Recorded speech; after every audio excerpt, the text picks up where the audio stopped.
Assalamualaikum warahmatullahi wabarakatuh. Perkenalkan, saya Aisyah Panmeta Kinariswari, NIM 19 1021112. Pada kesempatan hari ini, saya akan melakukan asistensi lab activity patologi anatomi pada blok Tropical Medicine tahun 2022. Di mana di sini saya akan mempresentasikan mengenai kasus yang saya dapat, yaitu rabies. Dimulai dari definisinya, yang mana dia ini merupakan suatu penyakit zoonosis atau dia ini penyakit yang diperantarai oleh hewan. Yang mana dia ini diakibatkan oleh adanya suatu infeksi daripada virus. Virusnya ini berasal daripada genus Lyssavirus, yang mana dia ini ditransmisikan melalui saliva daripada hewan yang terinfeksi. Yang mana di sini merupakan gambaran daripada virusnya itu sendiri. Dia ini berbentuk seperti peluru dan memiliki berbagai macam protein. Ada seperti glikoprotein, matriks protein, fosfoprotein, nukleoprotein, dan juga ada RNA polimerase protein.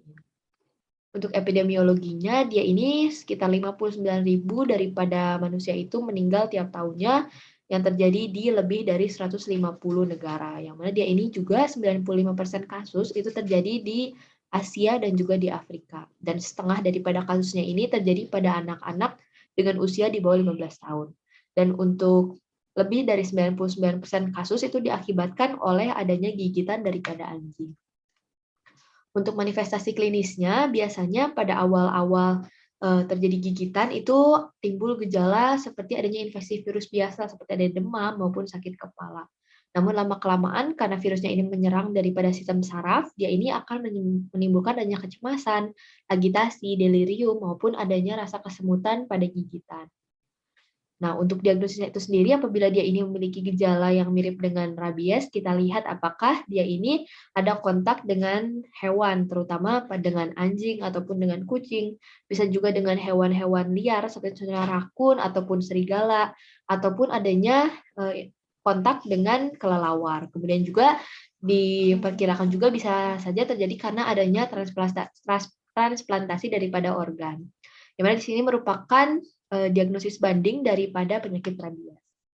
Kemudian untuk patogenesisnya itu sendiri, pertama dia ini dimulai karena adanya gigitan daripada hewan. Contohnya di sini adalah anjing. Nanti virus ini akan masuk dan menyebabkan adanya replikasi. Replikasi ini pertama terjadi di dalam ototnya terlebih dahulu. Dan kemudian dia ini akan berikatan dengan reseptor nikotinik asetilkolin yang berada di neuromuscular junction. Kemudian dia ini nantinya akan bermigrasi hingga ke sistem saraf pusat melalui akson, yang mana aksonnya ini terdapat pada sistem saraf perifer. Nah, kemudian dia ini akan melakukan replikasi lagi yang berada di bagian neuron motorik yang berada di spinal cord dan kemudian berakhir pada bagian otak. Nah, nanti pada bagian otak dia ini akan menyebabkan adanya suatu inflamasi yang fatal dan menimbulkan adanya gejala-gejala pasien dan bahkan bisa menyebabkan adanya suatu ensefalitis, yang mana dia ini merupakan peradangan daripada bagian otak. Ini merupakan gambaran makroskopik dan juga mikroskopik daripada penyakit rabies. Dari gambaran makroskopiknya biasanya didapatkan adanya pembengkakan daripada otak, kemudian juga daripada vaskularnya atau pembuluh darahnya bisa terlihat adanya suatu kongesti. Kemudian untuk gambar bagian B, yang mana dia ini didapatkan adanya infiltrasi yang masif pada bagian perivaskular, dan juga dia ini disertai dengan adanya sel-sel mononuklear, seperti limfosit dan juga makrofag. Kemudian setelah itu, dia ini limfosit dan makrofagnya berada di sekitar daripada pembuluh darah yang terdilatasi.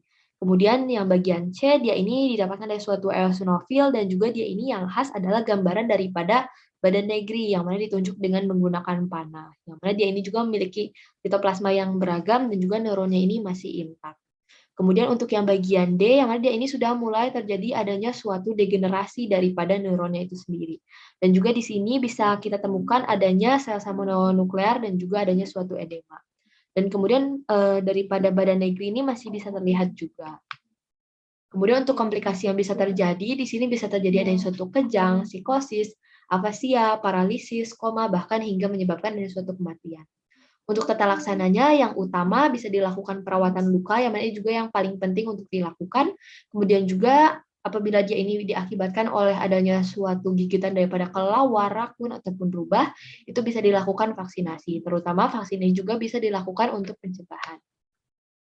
Terima kasih, mungkin sekian dari saya. Ini untuk referensi yang saya gunakan. Wassalamualaikum warahmatullahi wabarakatuh.